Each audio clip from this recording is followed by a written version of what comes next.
All right, welcome everybody. Last Monday of August, headed into September. How you doing today, Brett? I'm good, man. I'm good. Just trying to do what we do. Always trying to finish out the month strong. Yes, sir. And it's been nice to see copper recover like the last week or so. Yeah. So that's always good. It'll be interesting to see what happens with China dumping a bunch of reserve material on the market here starting September 1st.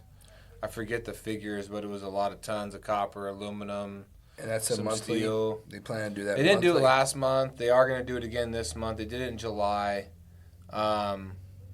So it'll be interesting just to see how that affects it. The ultimate goal for them is to try and keep the inflation pricing, the commodities pricing at bay, which I think is a temporary fix. I mean, I don't know. I'm sure there's some gurus out there that could tell you how much they actually have in their reserves. I'm not the guy. I just kind of read the articles and kind of pay attention to what's going on.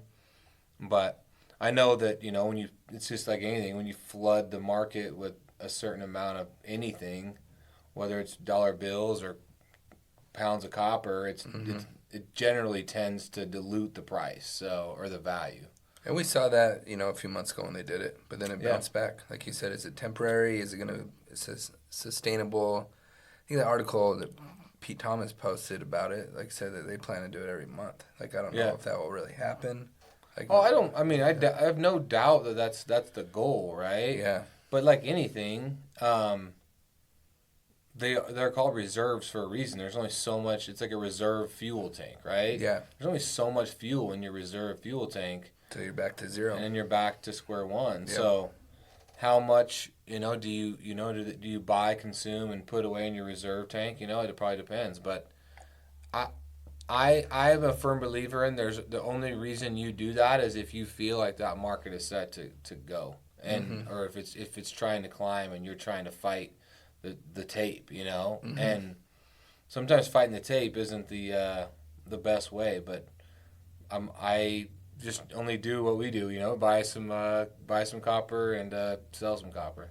Yeah, and and I also read an interesting article about just inflation in general, posted by MZ, and real interesting. And then their take on it is like that ain't going away anytime soon. So we'll just see kind of how it all plays out, Yeah, I don't know. So, I mean, I'm not an economist, I'm just trying to do what we do. So pay attention to what's going on out there, the world events.